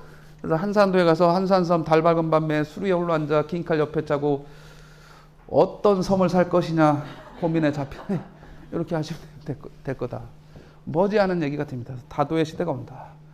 저 섬이 너 섬이냐, 이 섬이 내 섬이냐, 이렇게 잘 따져보시면 이 다도에는 제주도를 대체하는 가치를 갖게 될 거다, 이렇게 보시면 됩니다. 이순신 벨트라 하면 통영 어디까지? 진도까지. 진도에서 격전지 대첩이 일어난 데가 진도의 무슨 대첩입니까? 명량입니다. 명량. 그 영화 보셨죠? 예. 그 영화의 격전지가 어디입니까? 진도. 그래서 이순신 벨트가 진도에서 통영까지 이렇게 연결된다 보시면 됩니다. 이순신 벨트가 크루즈 관광 코스로 등장하지 않겠나, 이게 제 예상입니다. 크루즈 관광 코스로 연결되지 않겠나. 아주 섬은 굉장히 매력적입니다. 이렇게 해서 이제 여기까지 왔고, 자, 이제 안쪽으로 들어가면 대구는 내년까지 힘들 자리입니다. 내년까지 대구의 입주 물량이 급증하기 때문에 한계가 생깁니다. 자, 포항, 경주의 미분양이 급증하면서, 물론 포항도 포항 나름이에요. 포항은 포항 북구가 있고 남구가 있는데 남구 쪽에 미분양이 집중되면서 남구 쪽은 안 좋아요. 근데 북구는 괜찮아요. 자, 여기 보면 이제 안동, 영주 이런 데들이 있습니다. 이 내륙 도시, 저 인구 10만 명짜리 됩니다. 안동 10만 명이 깨졌지 않습니까? 그래서 안동 시청 사람들이 2년 전인가 이 까만 상복을 입고 근무했어요. 슬픈 날이다. 왜? 인구 10만 명이 깨졌다. 이런 아까 얘기했습니다. 인구 구조 변화에서 지방 소도시와 농어촌의 몰락으로 이어지는 상황이 됩니다. 그래서 절대 이런 소도시나 농어촌에 가서 우리 고향이라 그래 가서 논밭 땅 사는 거 절대 하지 말아야 될 일, 이 소도시의 몰락은 고민해야 됩니다. 충청북도는 충청도가 원래 충주하고 청주 첫 잘 딴 거 충청도잖아요. 전라도는 그럼 어디입니까? 전주나주 맞습니다. 경상도는 고도시를 생각하면 됩니다. 신라 이때부터 경주, 상주, 경상도, 경주, 상주. 강원도는 강릉, 원주. 됐지 않습니까? 네, 다 아는 거지만 한번 되새겨봤어요. 강원도는 동해안 시대였고 속초, 양양, 강릉 이 동해안 시대였고 지금은 영동 지방이 많이 오르면서 지금은 이제 영서 시대, 춘원시대, 춘천, 원주가 지금은 올라가는 시장이에요. 그러나 머지않아 빠르면 6개월, 1년 안에 다시 영동시대로 옮겨가지 않겠나는 게 제 생각이긴 합니다. 지금은 강원도가 제일 잘 나가고 전라북도가 공급부족이 잘 나가고 경남이 잘 나가고 그 다음에 충북이 잘 나가고 충남이 나가고 이렇게 되는 게 그래서 지방시대입니다. 지금 지방시대. 자, 그래서 전국을 한 바퀴 돌아봤습니다. 자, 이제 부동산 대책으로 가서. 자, 지금 종부세의 핵심은 이거 하나만 개선하면 되는 건데, 괜히 공시가격을 22년도 공시가격이 있는데 21년도 소급해 적용하겠다. 이거는 말이 안 돼요. 법의 예측 가능, 법적 안정 다 폐기하고 신뢰도를 해치는 이런 고무줄 공시가격 정책을 하면 안 돼요. 이런 거는. 뭐 하나만 하면 되는 거예요? 세율이 2배로 올라갔는데 이것만 조정하면 돼요. 지금 종부세 대란을 제가 작년에 나온다 했는데 핵심은 뭐예요? 세율을 2배로 올렸기 때문에 그래요. 12억에서 15억짜리 구간의 다주택자 세율이 20년도, 현행이라는 건 20년도예요. 20년도에 21.8이었는데 개정은 21년도라고 하면 돼요. 21년도 작년에 3.6을 올린 거예요. 3.6으로. 2배 올라갔잖아요. 그러면 예를 들면 30억짜리가 과표였다고 하면 30억에 1.8%를 내다가 30억에 3.6%를 내는 거예요. 세금 2배 올라갔잖아요. 이게 핵심이에요. 그래서 공시가격의 영향력은 한 20%밖에 안 돼요. 그래서 2.2배가 올라갔는데 2배는 여기가 올라간 것 때문에 그런 거예요. 임대사업자도 좀 개선해야 되지 않겠나 생각이 들고요. 자, 계약갱신 청구권 8월 달에 돌아온다. 난리입니다. 물론 이 8월 달부터 위험하다라고 얘기한 사람도 제가 최초입니다. 자, 20년도 7월 말이니까 22년도 8월 1일부터 도래하겠구나를 딱 해서 제가 신문에 제일 먼저 인터뷰한 사람이 접니다. 물론 누구도 기억하지 않으니까 아무 의미 없는 얘기긴 합니다만 이때가 되면 힘들어질 거다. 그러나 이때 힘들어지는 거는 통계에 반영이 안 됩니다. 왜냐? 개인만 힘들어지는 거지 통계에는 이미 간단합니다. 이때 18년도 7월 달에 계약한 사람, 이 사람이 5억에 계약했다고 하면 이때 20년도에 적용을 받아서 이때는 5%만 올려줬을 테니까 5억인데 5억 2,500 이렇게 올려줄 수 있다고 보고. 자, 그럼 여기서 2년을 이제 더하는 거 아닙니까? 2년을 더하면 이제 22년, 4년이 되는 22년도 8월 1일, 올해 8월부터는 5억 2,500에서 주변 시세인 7, 8억으로 올려줘야 되는 거죠. 주변 시세인 7, 8억으로 올려줘야 되는 거죠. 그래서 5억 2,500에 살았던, 5%만 올려주고 살았던 사람이 주변 시세인 7, 8억을 올려줘야 되는 문제가 생기는 거예요. 그런데 이미 통계에는 다 7, 8억을 기준으로 통계는 다 잡히고 시세 계산하고 있기 때문에 개인만 힘든 거예요. 개인만. 아시겠죠? 개인만 힘든 거예요. 개인만. 통계에는 생각보다 이게 많이 반영이 되진 않아요. 통계에는. 그러나 크게 보면 이제 하반기부터는 매매 시장이 이렇게 침체가 되면서 역으로 여태까지 매매와 전세가 동행을 했는데 하반기 이후부터는 매매와 전세가 분리되는, 다시 이원화되는 양상으로 갈 가능성이 있어요. 올해 하반기, 내년에는 다 전세에 머물 확률이 높기 때문에 매입을 보류한 전세 수요가 몰리고, 그죠? 예. 그렇기 때문에 전세 시장의 가격은 앞으로 더 올해 말 내년도에 더 올라갈 우려가 있다, 이렇게 보시면 됩니다. 이게 언제 재판이 되는 거예요? 2009년도 주택 매매 시장이 침체할 때 전세는 2009년 7월부터 나홀로 폭등하기 시작했습니다. 그러면서 2년 주기로 올랐습니다. 2009년, 2011년, 13년 이렇게 전세가 폭등하는 이런 양상으로 나타났는데, 매매 시장이 침체하면 지금부터는 전세 시장의 가격이 입주 물량이 부족하고 아까 그런 세금들을 전가하는 이런 양상들이 나타나면서 이 전세 시장에 대한 우려는 내년으로 갈수록 더 커질 우려는 있다, 이렇게 보시면 됩니다. 이런 이제 투기 과열지구 조정 대상 지역인데 이걸 상당수 좀 풀어야 되지 않겠나는 생각은 하고 있습니다. 여기에 경기도에 요 동두천을 하나 추가해 놓으면 됩니다. 동두천을 여기, 그러면 이제 여기 완성됩니다. 현재 지정된 지역이에요. 자, 이거는 통합해서 운영해야 된다는 게 제 주장입니다. 통합. 왜 그러냐면 구멍이 너무 많아요. 같은 부산에 해운대구가 작년에 1년간 아파트 가격이 20% 올라갔어요. 20%. 근데 투기 가격이 없잖아요. 해운대구가. 이 애매한 저 대구 수성구가 올라가 있잖아요. 대구 수성구가. 그것도 17년도에. 이 일관성이 없어요. 이 제도 자체에. 명분도 없고. 자, 그러면 이제 부산의 해운대구 수용이 없어. 그러면 이제 부산에서 재건축 아파트의 개종 또 좋아진 나름대로 1번이 누굽니까? 뭐 삼익비치. 삼익. 이 삼익 같은 경우는 제가 19년도 11월 달에 부산에 갈 때 해수동을 조정대상 지역에서 해제했어요. 물론 그 이후에 다시 지정했지만 1년 만에 다시 지정한 거예요. 해수동을 19년도 11월 8일자로 해제했었어요. 그러다가 20년도 11월 22일에 1년 만에 다시 재지정했잖아요. 19년도에 내려가서 강의할 때 삼익비치에 집중하라. 그때가 이제 가격이 얼마냐면 11억이었어요. 11억. 근데 1년 만에 얼마 됐을까요? 1년 만에 2배 올랐어요. 11억짜리가 20억. 자, 그런 재건축 아파트가 투기 과열지가 하나도 없으니까 언제 어떻게 되는 거예요? 일단 우리가 일반적으로 재건축 조합원 지위양도 금지가 없는 거죠. 그 다음에 재당첨 제한도 없는 거예요. 재당첨. 5년 내 재당첨 제한도 없어요.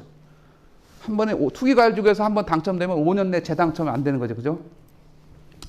그러니까 이게 제도 자체 일관성도 없고 이거 통합해서 하나로 유기적으로 운영하는 게 좋겠다라는 생각이고요. 자, 가계부채가 작년 10월에 제도가 강화됐습니다. 자, 이 DSR이라는 대출 규제라는 제도가 강화되면서 올해 7월 달에는 1억 원이 초과되면 다 해당이 되는 거예요. 7월 달에 뭐 며칠 안 남았잖아요.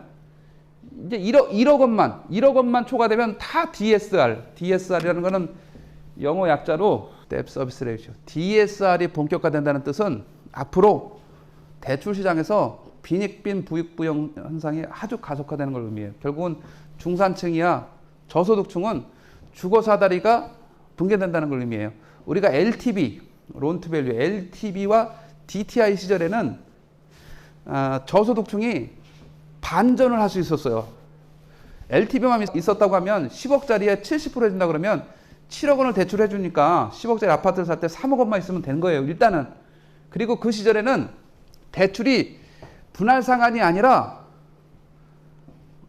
이자만 내는 대출도 있었고 뭐 분할 상환도 거치 기간이 있었어요. 3년에서 5년은 이자만 내다가 5년이 지난 다음부터 원금하고 이자를 상환하는 이 거치 기간 제도가 있었기 때문에 이 집을 산 사람은 여유가 있었어요.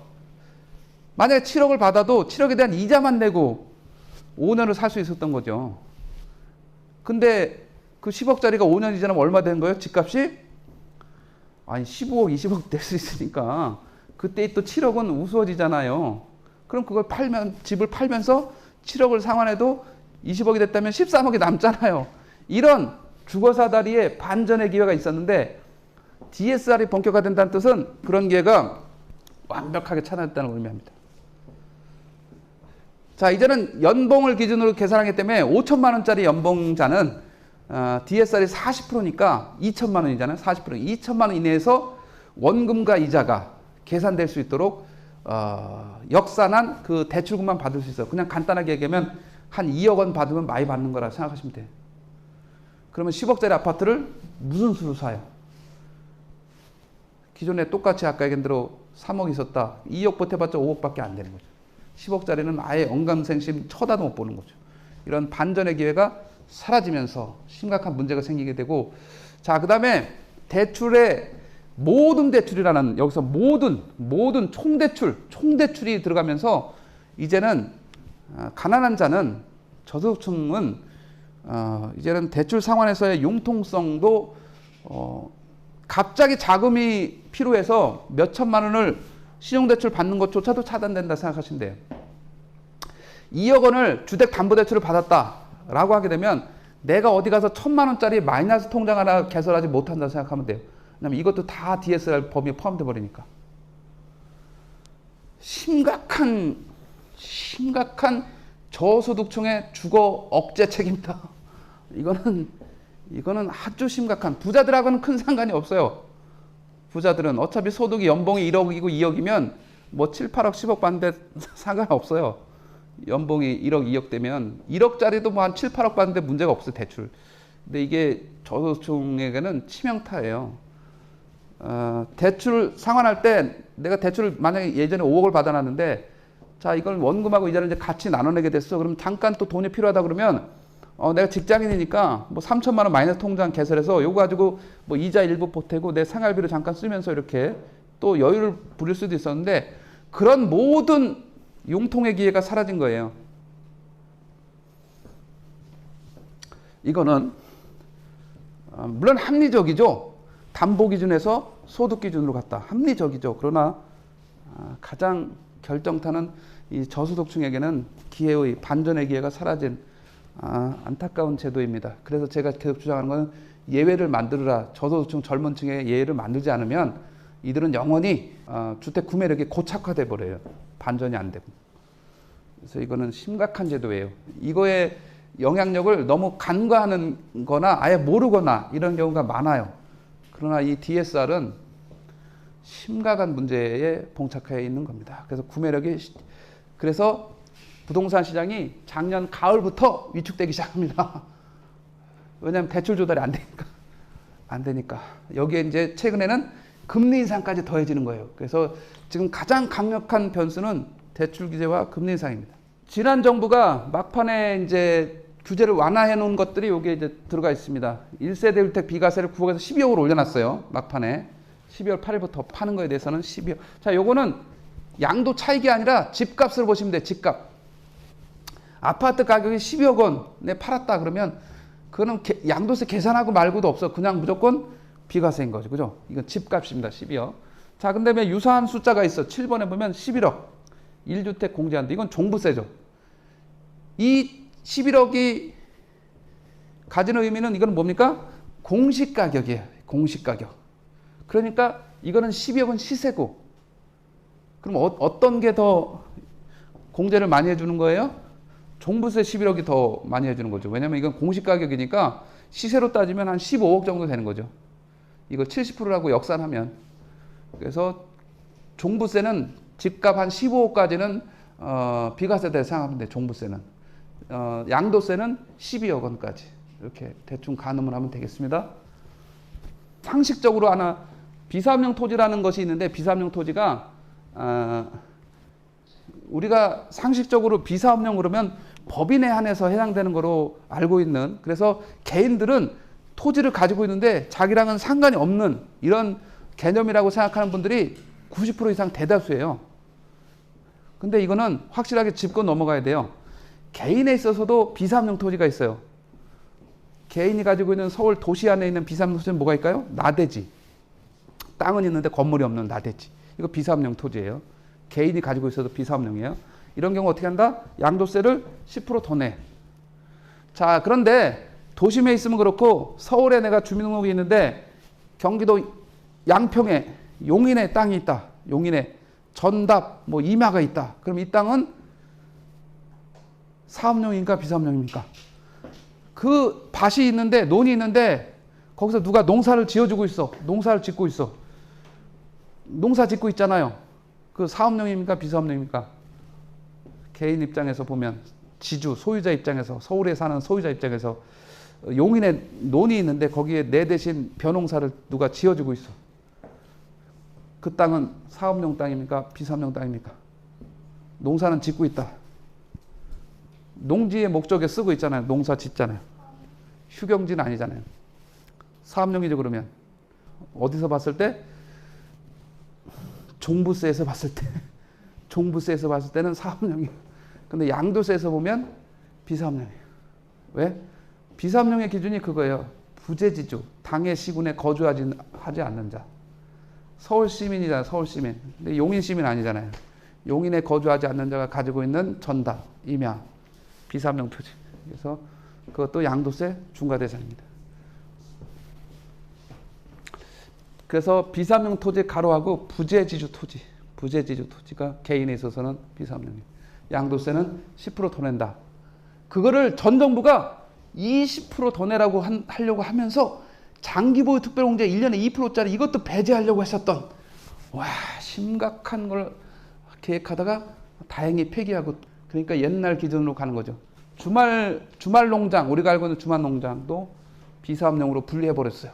도시민은 주말 농장 300평 미만 땅 사지 말라는 거죠. 그래서 아까 말씀드렸습니다. 아까 시골에 농어촌지에 가서 땅을 사는 것은, 전답이나 이런 거 사는 것은 다 어떻게 비사업용으로 드는 거예요. 비사업용으로. 자, 이제 드디어 윤석열 대통령 공약으로 넘어왔습니다.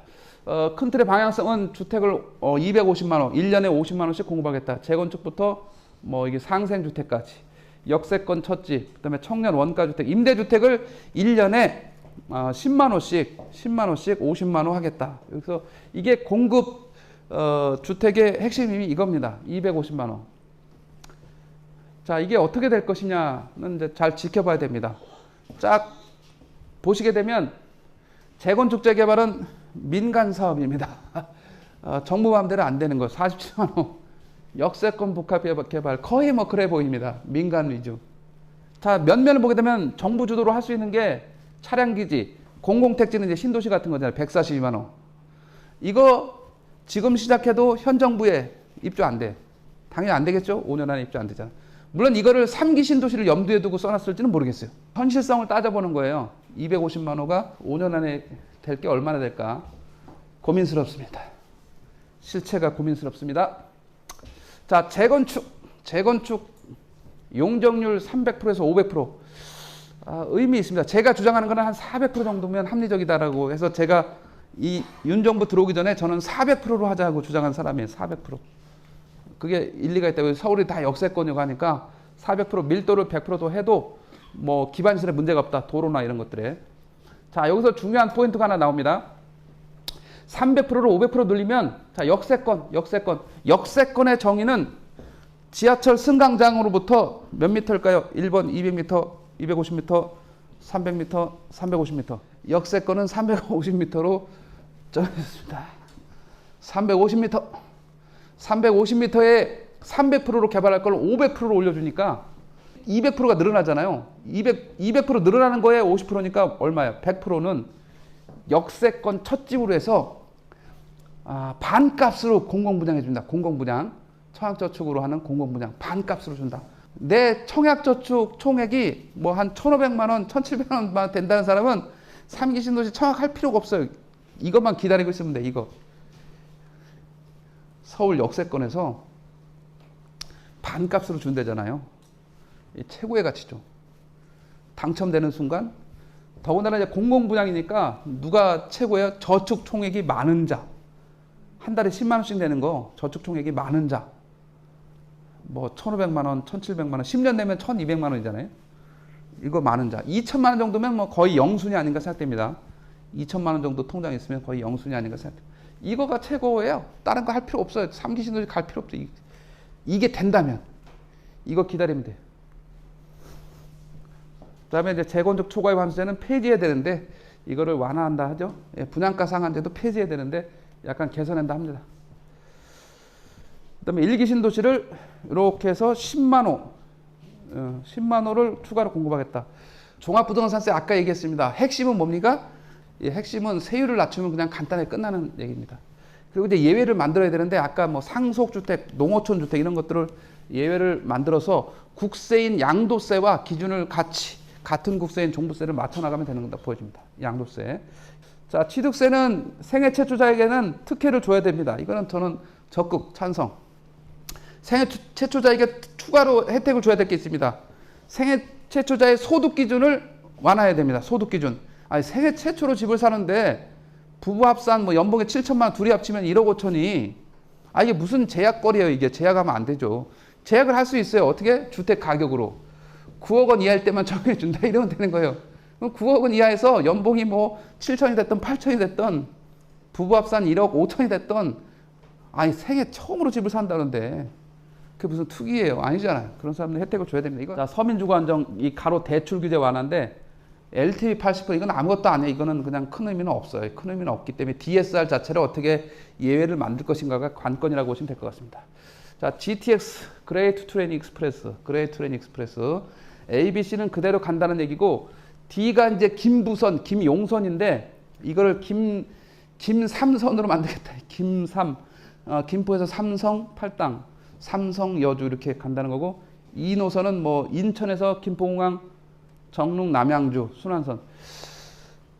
결론부터 얘기하면 의미 없습니다. DEF는 거의 현실화가 어렵다고 봅니다. 그냥 선언적인 의미라고 보고 거의 되게 어렵습니다. 예를 들면 A노선이 파주 운정에서부터 제가 아까 일산에 살 때 어떤 얘기를 했습니까? 대곡역에 빨리 갈 수 있냐. 킨텍스는 가려면 이게 철도가 이렇게 동서간이 없기 때문에 이 남북간으로 3호선과 경인중앙선이 이렇게 남북으로 해서 대곡역에서 만나요. 기존에 자기 집에서 GTX 이용하려면 그냥 기존의 철도를 타고 3호선 경인중앙선 타고 이렇게 대곡역에 오면 되는 거예요.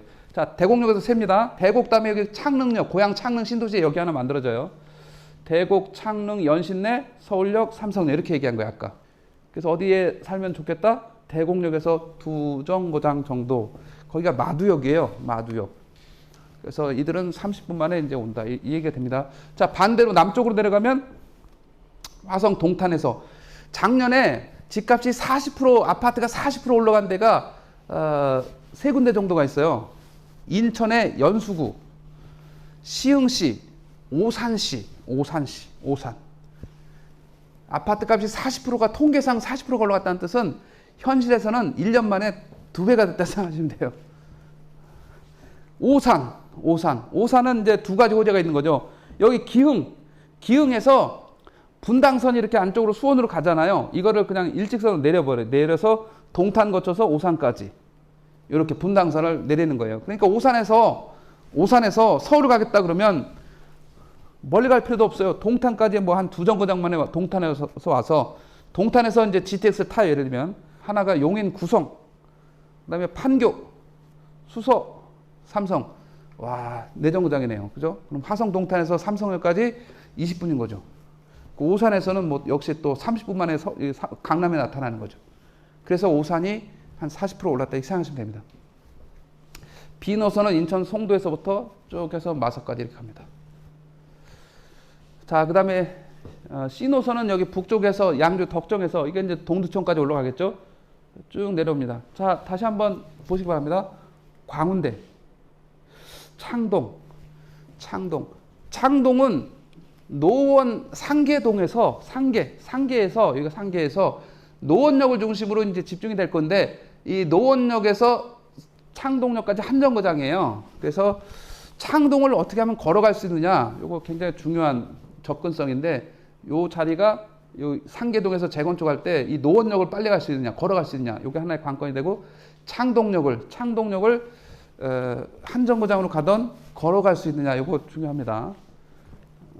그래서 뭐 상계주공 3단지 같은 경우는 여기 걸어갈 수 있는 거리가 되겠죠. 동부 간선도로에도 접하고. 자, 그래서 제가 아까 얘기했던 데가 광운대예요. 광운대. 이 창동 밑에 광운대에서는 C노선을 통해서 다시 한번 보시면 청량리 하나, 왕십리 둘, 삼성역 셋이에요. 이 청량리하고 왕십리는 거의 뭐 붙어 있는 거나 마찬가지이기 때문에 얘는 한 정거장당 4분짜리가 아니라 얘는 2분도 안 걸리는, 그래서 이제 이게 10분이라 그러는 거야. 10분 만에 이렇게 나타난다. 이 광운대가 2노선도 광운대를 지나가네요. 2노선도 광운대를, 윤석열 정부에서 2노선을 광운대를 지나가게 해놨네. 광운대 아주 잘 보시면 괜찮은 자리입니다. 물론 제가 현실성은 없다고 했습니다만. 자, 그 다음에 D노선은 당초 얘기할 때는 김부선이었다가 김용선으로 마무리됐죠. 용산까지 오는 김용선으로 마무리됐는데 제가 생각하는 거는 그런 압박이 없다면 철로 뭐 확보된다면 김서선 정도가 좋지 않겠는 게 제 생각이긴 합니다. 김서선. 그러나 이제 이거를 이렇게 삼성동으로 와서 삼성동에서 팔당으로 이렇게 여주로 간다 이 얘기인데 현실성 없습니다. 이 순환선. 현실성은 거의 떨어지지 않겠나. 현 정부에서 5월 30일 날 여태까지 추진하던 것을 모아서 해놓은 겁니다. 보유세를 이제 아까 제가 얘기했습니다. 22년도 공시가격이 있는데 21년도 공시가격을 기준으로 세금을 물리겠다. 취득세를 이제 이거는 일시적 1주택 기간을 2년 늘려놨기 때문에 취득세도 그렇게 한다는 뜻이에요. 그래서 일시적 1주택 조정 대상 지역에서 그 기간을 2년 안에 종전주택을 팔면 가능하다는 얘기가 되고 그 다음에 요거 하나는 좀 설명이 필요할 것 같은데, 1주택 비과세 보유 거주기간 재계산 폐지. 말이 되게 어려워서 그냥 간단해요. A, B, C 집이 3개 있다고 했을 때 A, B를 팔았어. 그러면 C가 남았잖아요. C가 1세대 주택 비과세를 받으려면 2년을 보유하다가 팔아야 된다가 종전에 그 3년 전 정도에 생긴 건데, 이거 없앴다는 거예요. 그럼 뭐예요? 집이 3채가 있는데 A, B를 어제 팔았어. 그럼 C가 하나 남았잖아. C가 팔 때는 주택수는 매도 시점에서 계산하는 거예요. 매도 시점. 오늘 파니까 오늘 C 하나밖에 없잖아요. C 하나밖에 없으니까 1세대 1택 B가 적용해요. 이겁니다. 이게 원래 제도로 환원된 거예요. 그거 되돌렸다는 겁니다. 자, 이제 아까 얘기했던 수요와 공급 차원에서 수요에 대해서, 인구에 대해서 열심히 얘기했는데, 19년도 기준 서울의 인구는 964만 명인데 인구는 3만 4천 명이 감소했어요. 그런데 우리가 주택의 단위는 인구가 아니라 가구라는 사실을 꼭 상기해야 됩니다. 가구는 인구가 3만 4천 명에 주는 같은 1년간 가구는 6만 2천 가구가 늘어났어요. 그럼 우리가 아까 얘기했던 인구가 조금 준다고 해서 수요 감소 가격 하락 이렇게 논리대로 한다 그러면 인구가 줄었으니까 서울의 가격은 떨어졌어야 되는 거죠. 근데 전혀 통계의 의미가 없잖아요. 이게 오히려 정확하게 맞는 거죠. 가구가 늘어났잖아요. 수요가 늘어났죠. 집은 부족한데 수요가 늘어났으니까 가격이 올라가는. 그래서 주택의 단위는 인구가 아니라 가구를 중심으로 생각하시기 바랍니다. 인구는 전국에서 이렇게 마이너스로 뭐 플러스도 있지만 가구는 전국이 다 플러스예요. 가구는 계속 늘어나. 왜 그렇습니까? 1, 2인 가구가 늘어나기 때문에 그렇습니다. 1인 가구, 2인 가구가 늘어나잖아요. 그래서 가구가 1, 2인 가구가 60%에 육박한다 이렇게 보시면 됩니다. 자, 서울에 그래서 1, 2인 가구가 늘어나면서 주택 수요를 계산할 때는 중소형이 대세다 이렇게 계산하면 되는 거예요. 괜히 인구가 줄니까 수요가 준다 해석한 것은 계속 집을 사지 말아야 된다는 뜻이 돼버려서 필패를 의미해요. 가구는 1, 2인 가구 위주로 계속 늘어나잖아요. 언제까지? 2040년까지. 그럼 수요는 완만하게 계속 늘어나는 거예요. 혼자 살고 둘이 살아도 집이 있어야 되는 거잖아요. 물론 혼자 살아도 돈이 없으면 원룸에 살아야 될 수도 있죠. 그러나 혼자 살아도 돈이 있으면 34평에 사는 거죠. 34평에. 물론 더 부자면 뭐 5, 60평에 살아야 되는 거고 혼자 살아도. 그래서 가구 증가는 수요 증가를 의미한다고 생각하시면 될 것 같습니다. 자, 서울의 집이 295만 4천 채, 거의 그냥 300만 채라고 생각하면 돼요. 그중에 서울의 아파트 비율은 58.3%에 불과합니다. 이 얘기는 서울의 아파트가 너무 부족하다는 걸 의미해요. 왜 그러냐면 서울에 100명을 붙들고 물어보면 아파트에 살래? 연립 다세대에 살래? 단독주택에 살래? 그럼 아파트에 사고 싶은 사람이 어느 정도 되겠습니까? 100명 중에 8, 90명은 아파트에 산다고 할 거 아니에요. 그런데 그런 희망 수요 대비 아파트 재고는 58%밖에 없어요. 그래서 아파트의 재고가 희망 수요 대비 한 30% 정도가 서울이 마이너스 상태라고 보시면 돼요. 물론 이제 80%까지 아파트가 높아지리라는 걸 기대하는 건 아니고 최소 아파트의 비율이 그래도 한 70% 정도까지는 돼야 아파트 공급 부족에서 조금 벗어날 수 있지 않겠나는 게 제 개인 생각이에요. 70% 정도까지는 아파트를 늘려야 돼요. 근데 이게 지난 10년간 아파트가 안 늘어났어요. 서울에서는 재건축 재개발이 아파트 공급의 80% 차지하잖아요. 이게 빨리 변신하지 않은 측면이 있어요. 그래서 이걸 조속한 시일 내에 아파트 비율을 좀 늘려야 돼요. 그래야 서울의 주거 안정에 조금이라도 더 다가설 수 있다 이렇게 보시면 될 것 같습니다. 전국 평균이 62.3%잖아요. 전국의 도농이 다 섞였는데도 62.3%인데 서울은 58%밖에 안 된다는 게 우리가 알고 있는 상식 차원에서 아파트 공화국이라고 하는 서울에서 맞지가 않는 통계죠. 이렇기 때문에 서울에서 새 아파트가 나타나면 다 새 아파트다 해서 몰려가는 거예요. 그래서 서울의 외곽의 변두리도 34평 기준으로 싸도 12, 13억이 되는 거예요. 그래서 이게 더 늘려야 돼요. 그래서 중소형으로 늘려야 되는 거예요. 중소형으로. 왜냐면 1, 2인 가구가 대세니까 중소형으로 빨리빨리 늘려야 되는, 이게 시대적인 사업이라고 생각하시면 돼요. 자, 이렇게 해서 수요는 완만하게 증가한다고 가정했을 때 공급은 아파트 입주 물량으로 보게 되면 올해 내년에 31만으로 전국적으로 정체 상태에 늘지 않아요. 그런데 전국적인 물량은 의미가 없으니까 시도별로 이렇게 나눠보게 되면 서울이 노란색인데 올해 입주 물량이 2만 1천 가구, 내년도 2만 3천 가구. 물론 24년도 이건 좀 늘어납니다. 왜냐하면 아파트 이때까지 좀 더 지을 수 있잖아요. 하여튼 내년까지 2만 천, 2만 3천 내년까지 늘지 않는다는 거죠. 서울의 입주 물량은. 경기도로 갔더니 경기도도 똑같이 떨어져요. 경기도도. 그래서 서울 수도권의 아파트 입주 물량은 부족이 두드러집니다. 경기도는 왜 그러냐면 2기 신도시가 끝나고 보금자리가 사라졌기 때문에 이제 공공택지가 경기도에 사라졌기 때문에 그래요. 자, 다행스러운 거는 인천의 물량은 2배로 늘어났어요. 19,000에서 38,000, 4만. 예. 저건 다행스러운 일입니다. 인천의 서구의 검단 신도시라든가 아니면 뭐 인천 송도 같은데 이런 입주 물량이 늘어났기 때문에 인천은 늘어났어요. 다행스러운 일이죠. 인천 입장에서. 그러나 서울의 문제를 해결하는 길은 역부족이죠. 예. 자, 경기도는 워낙 커서 시군으로 나눠봐야 된다. 시군으로. 그래서 이렇게 나눠본 거예요. 1등 올해 입주 물량 17,000가구가 들어가는 화성인데 내년도에는 10,000가구로 줄고, 그죠? 10,000가구 줄어요. 자, 2등은 고양시예요. 11,000가구 올해 입주했는데 내년도에는 고양시 아파트 입주가 750가구밖에 없네요. 올해는 11,000가구인데 갑자기 700가구대로 뚝 떨어져요. 내년도 고양시가.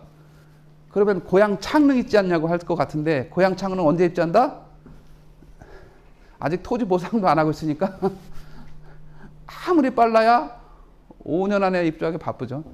지금 아직 토지 보상도 안 하고 있으니까 아무리 빨라야 5년, 6년, 그러면 22년이니까 27년, 8년 이때 되는 거예요. 예, 없어요 입주 물량이. 다행히 수원은 10,000가구씩 내년까지 10,000가구 간다 이렇게 보시면 돼요. 자, 이거를 보게 되면 왜 올라야 되는지가 다소 좀 명확해집니다. 시흥시가 12,000 가다가 뭐 3,000가구밖에 없는, 작년도에는 2,000가구밖에 없는 이런 양상으로 가는 거죠. 그래서 요거를 잘 보시게 되면 그 지역적인 흐름을 보충해서 우리가 채워볼 수 있어요.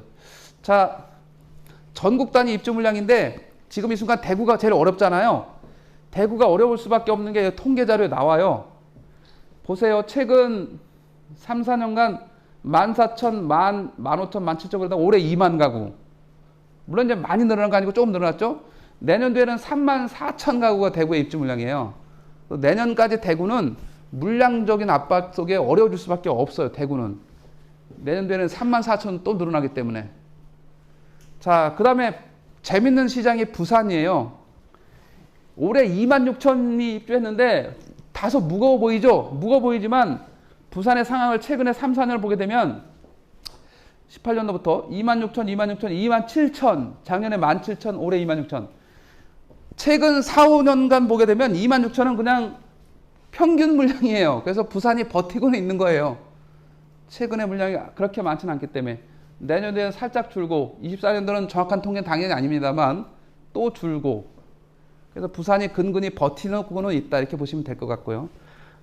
참고로 제가 괜찮아진다고 하는 시장이 이제 광주인데, 광주는 작년에 13,000, 12,000 그러다가 올해는 14,000으로 비교적 뭐 평년치 이상은 들어가요. 근데 내년도에는 또 3,900. 그래서 광주는 내년도에는 더 올라갈 확률이 높은 그런 지역이라고 보면 되고, 제가 경남시대가 도래했다라고 한 것은 경상남도가 지난 4, 5년간 보게 되면 34,000, 47,000까지 갔다가 엄청난 물량이었죠. 19,000, 작년하고 올해는 9,000가구 정도밖에 안 돼요.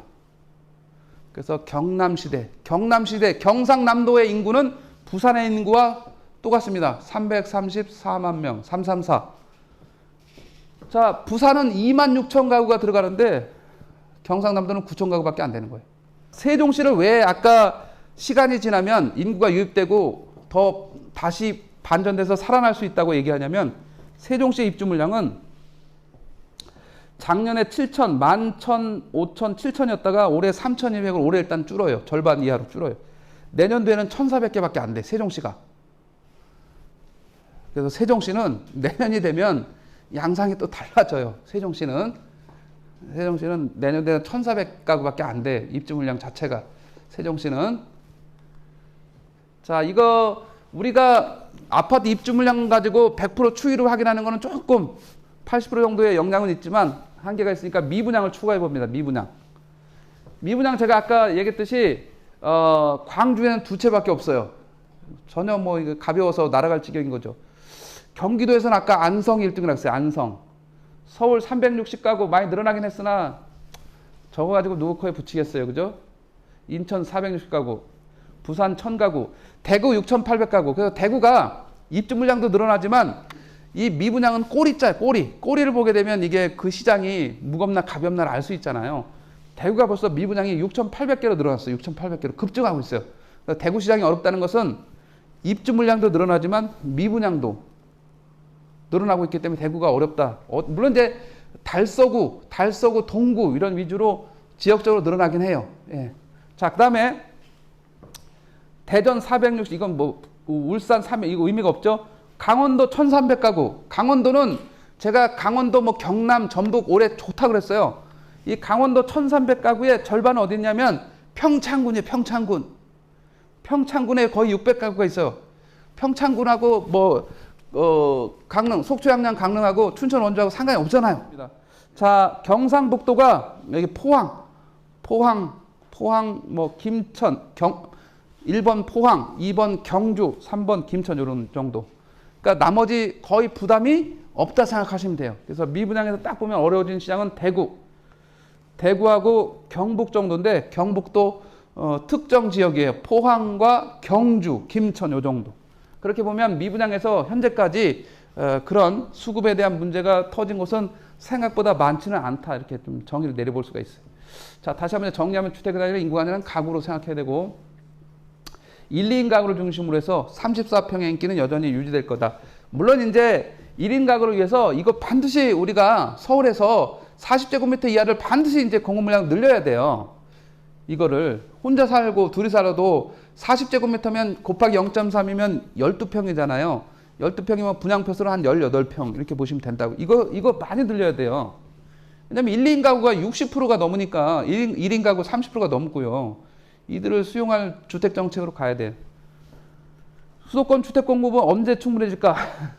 충분해질 날이 언제일까? 저도 궁금해집니다. 계산상으로는 20년대 쉽지 않아 보입니다. 계산상으로는.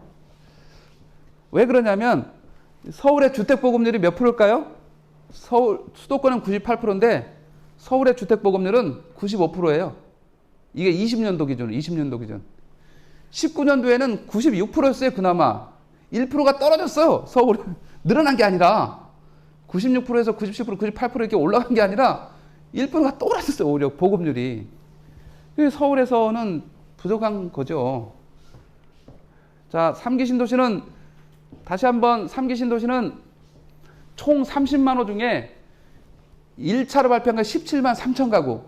중소택지, 아까 뭐 과천지구 얘기했잖아요. 12만 7천 가구.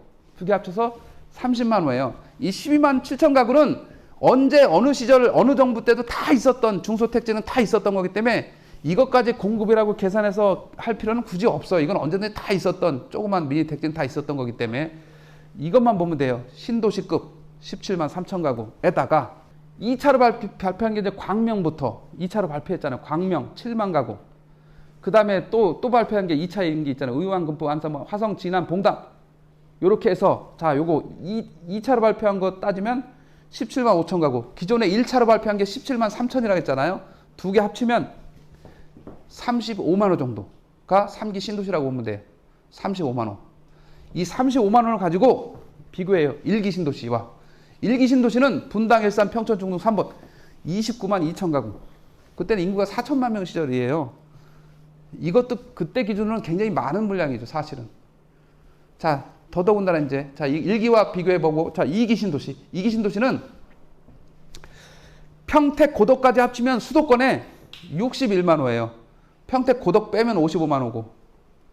자, 3기는 얼마? 35만 호. 2기 신도시의 절반 남짓 밖에 안 되는 거예요. 더더군다나 2기 신도시가 입주할 때 제가 MB 때 공급했던 뭐가 있다고 그랬습니까? 보금자리 주택지구. 이게 21만 호를 더해야 돼요. 그러면 80만 호가 넘어요. 근데 3기는 보금자리 없잖아요. 35만 호. 절반도 안 돼요. 그래서 그 물량 가지고는 턱없이 부족하다. 왜? 서울 사람이 이 봉담에 가서 살 거예요? 3기 신도시의 역할은 우리가 기대하는 것만큼 크지 않습니다. 크지 않습니다. 화성 여기 가서 공급해봤자 의미 없습니다. 그래서 이제 어떻게 된다? 3기 신도시 자체 물량 늘려라. 이게 제 주장입니다. 늘려라. 늘릴 수 있습니다. 자, 그 다음에 세 가지 수도권의 물량 확충하기 위해서는 다시 한번 서울의 문제는 서울에서 재건축 재개발 병행해야 된다. 그 다음에 1기 신도시 해야 된다. 이게 제 주장. 이게 이미 2년 이상, 만 2년, 거의 3년 된 주장이에요. 마지막 시장 상황 설명하면서 끝내도록 하겠습니다. 아까 다 설명을 한 거기 때문에 그냥 눈으로 보고만 가겠습니다.